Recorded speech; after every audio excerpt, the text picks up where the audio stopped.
Oh, I didn't say, we want color pictures, always color pictures.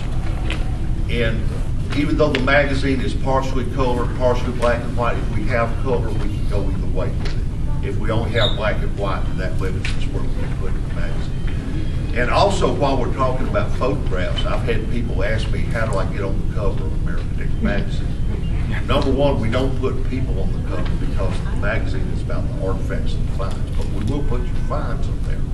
But in order to do that, it's got to be a really clear picture, it's got to be high resolution, and it's got to look good. And if you do that, then there's a good chance of your artifact. That has more to do with it than it being a rare artifact. I'll put a common artifact on the cover if it's a prettier visual picture than a rare one. Okay. Yes, sir. Yes, Butch. Do you have anything planned for the bicentennial of the War of 1812 coming up in a couple years? You know, we haven't thought about it, but now that you mention it, I will definitely put that into the mix. Yeah, we will do that. We will see what we can round up. And this is a good example too of we listen to our readers, we listen to our writers. So anybody that has any suggestions for the magazine, or like you just said, why don't we do that? We want to hear about that, because if you want to do it, chances are there's several other hundred people that want to see the same thing. So yeah, we'll work on that. And being right on the border, you know, where the Polybattles were right around here, a lot of us have found relics from, you know, the War of 1812. Let me ask you this: could you, either you or some of your friends, get together and put us together an article or a series of articles on some of the finds up there? We would really love that.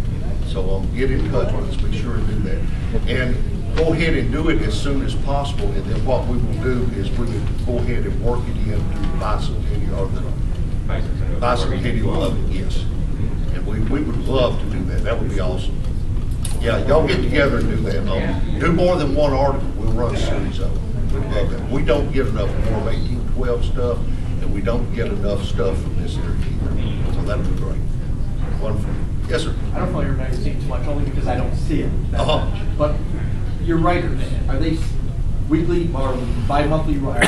Like, you have the same writers all the time? No, we use, other than a few columnists, we have them, and we have cartoonist Steve Minzer over here. We have a couple of regular columnists who write each bi-monthly issue. But as far as the writers, they are all freelancers.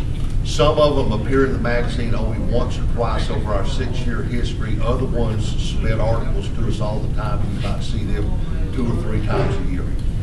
So it just varies. It depends on how much they want to submit and what the subject matter is. And speaking of subject matter, let me throw this one out here to you. I forgot to talk about it. But we originated in the southeast of the United States in Georgia. That's still where our home is. As such, there's a lot of interest in the Civil War down there. And so we had a lot of people early on send only articles concerning Civil War relic hunting. So many to the point that we got sick of it.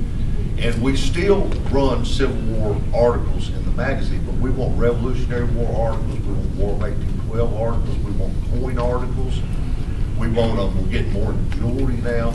We want all of that too. So we still get more Civil War submissions than anything else, but if you want to get published quicker in the magazine, send something that's not Civil War, because if it's Civil War related, at a minimum, it's going to be a year before it gets published in the magazine.